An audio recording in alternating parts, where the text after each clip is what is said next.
Hello and good evening. Here is the news at 9. First, the highlights. Lagos State Traffic Management Authority warns motorists against traffic buildups at fuel stations. National Agency for Food and Drug Administration and Control vows to uphold processed, semi-processed food export regulations. On the foreign scene, U.S. Secretary of State Antony Blinken arrives Israel for Gaza ceasefire talks. And in sports, Nigeria's under-18 team loses to Chile in 2024 International Handball Federation Women's Championship President's Cup opener. And now the details. I am Akan Usen.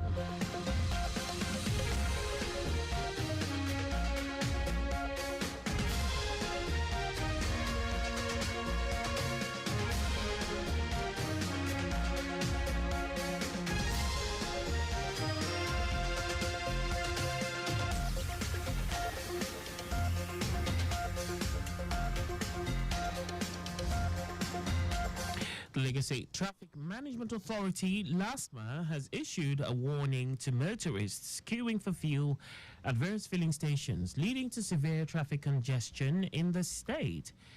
Its general manager, Olalekan Bakarioki, gave this warning as he deployed additional officers to monitor traffic around fuel stations across the state. Bakarioki explained that these increased deployment is necessary due to reports of long queues at filling stations caused by motorists who park indiscriminately, blocking roads as they wait to purchase fuel. He expressed dissatisfaction with the chaotic behavior of some drivers who queue carelessly and disrupt the smooth flow of traffic around petrol stations. The LASMA boss reiterated that effective traffic management is essential for achieving a seamless multimodal transportation system in Lagos.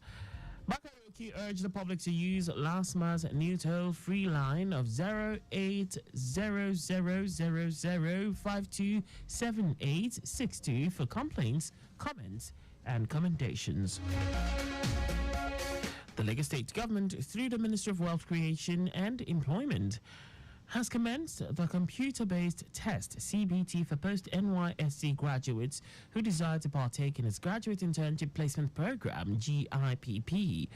The GIPP is a paid internship that offers post-NYSC graduates the chance to start a career while developing important behavioral competencies, emotional intelligence, and soft skills. Commissioner for Wealth Creation and Employment, Akinyemi Ajibotafe, reiterated that 3,000 post-NYSC graduates will be selected through the CBT assessment, after which there will be a 3-week intensive employability training with globally accepted certifications.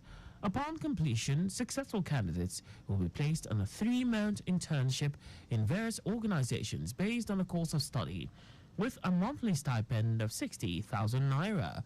Ajibotafe asserted that the program was designed to provide the selected individuals an opportunity to expand their knowledge, create benefits from invaluable job experience, and build valuable networks while gaining practical, technical, and administrative industry experience. He urged graduates to make the best use of the opportunity to gather enough experience that would give them an edge either in securing paid employment or as independent entrepreneurs.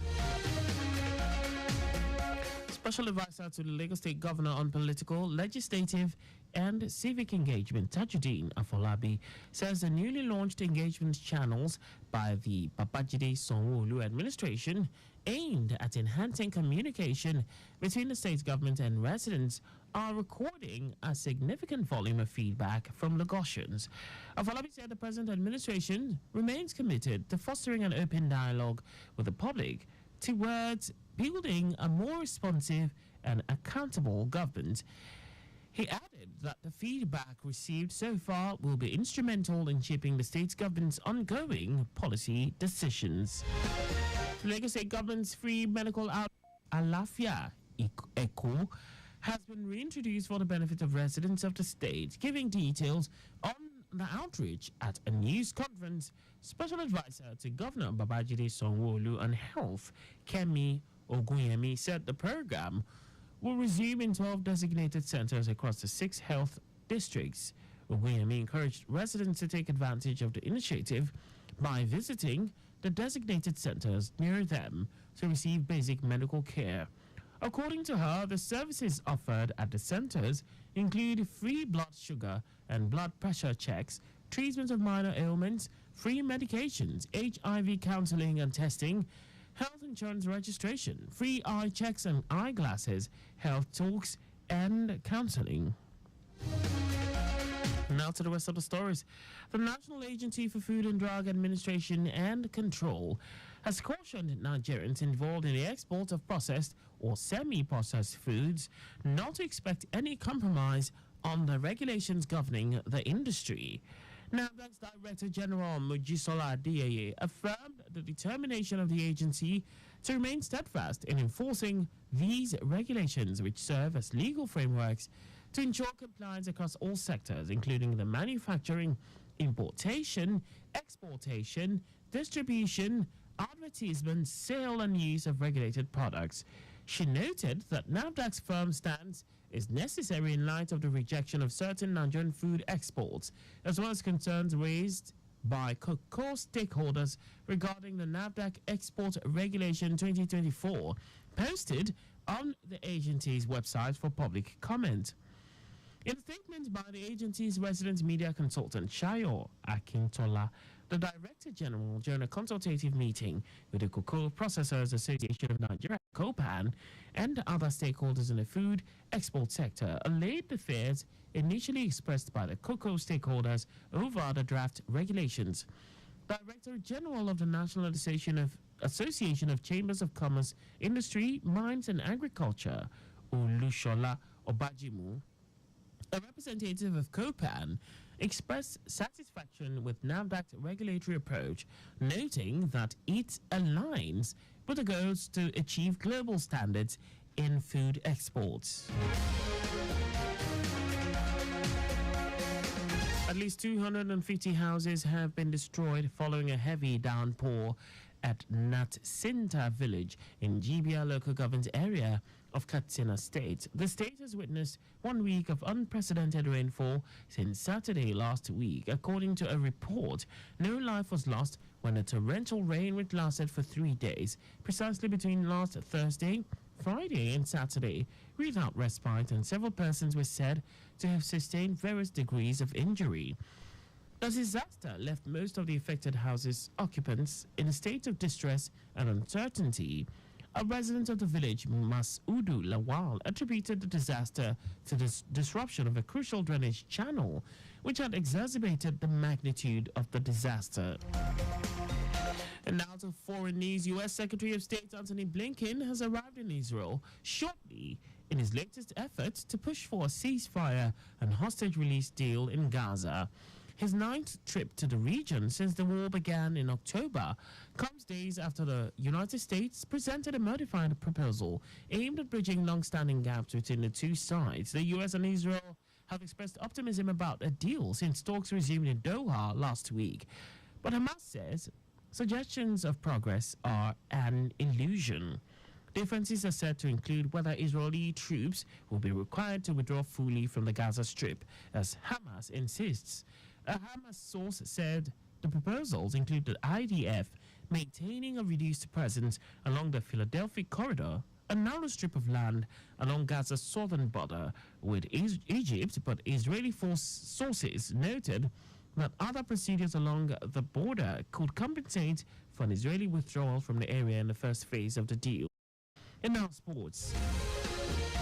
Nigeria's under-18 team has lost to Chile 22-23 in the President's Cup Group A opening match at the ongoing 2024 International Handball Federation Women's Under-18 Championship in Chuzhou, China.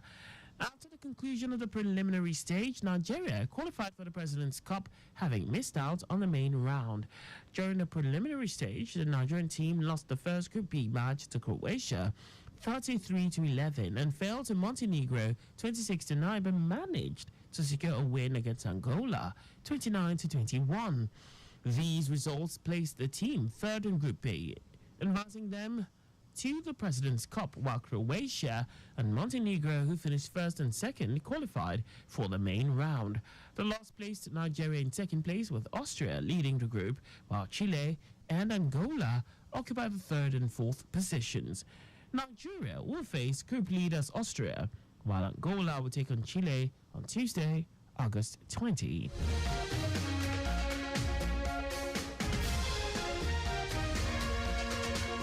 And that's all for the news at 9. Slow down at road junctions, intersections, and pedestrian crossings. You can follow us and like all our various social media platforms. On X at Traffic Radio 961, Facebook Lagos Traffic Radio 96.1 FM, Instagram Lagos Traffic Radio 961. On YouTube, subscribe and watch us live on our channel Traffic Radio 961. You can also visit our website on www.trafficradio961.ng. Did you know that the Sanwo-Olu administration organized a mentorship seminar for over 1,000 youths on the theme Agripreneur Strategy for Wealth Creation? You can get more details on the Lagos State Government website. To end the news, here are the highlights of the major stories. The Lagos State Traffic Management Authority, LASMA, has issued a warning to motorists who are queuing for fuel at various filling stations, leading to severe traffic congestion in the state. The National Agency for Food and Drug Administration and Control, NAFDAC, has warned Nigerians involved in the export of processed or semi-processed foods not to export any compromise on the regulations governing the industry. We also told you the U.S. Secretary of State Antony Blinken has arrived in Israel shortly in his latest efforts to push for a ceasefire and hostage release deal in Gaza. And in sports, Nigeria's under 18 team has lost to Chile 22-23 in their President's Group A opening match at the ongoing 2024 International Handball Federation Women's Under 18 Championship in Chuzhou, China. For contact with the newsroom, please send a message to newsroom@trafficradio961.ng. And that ends the broadcast compiled by Adirayo Idowolaya. I am Akan Usen. Thanks for listening and please stay safe. Good evening.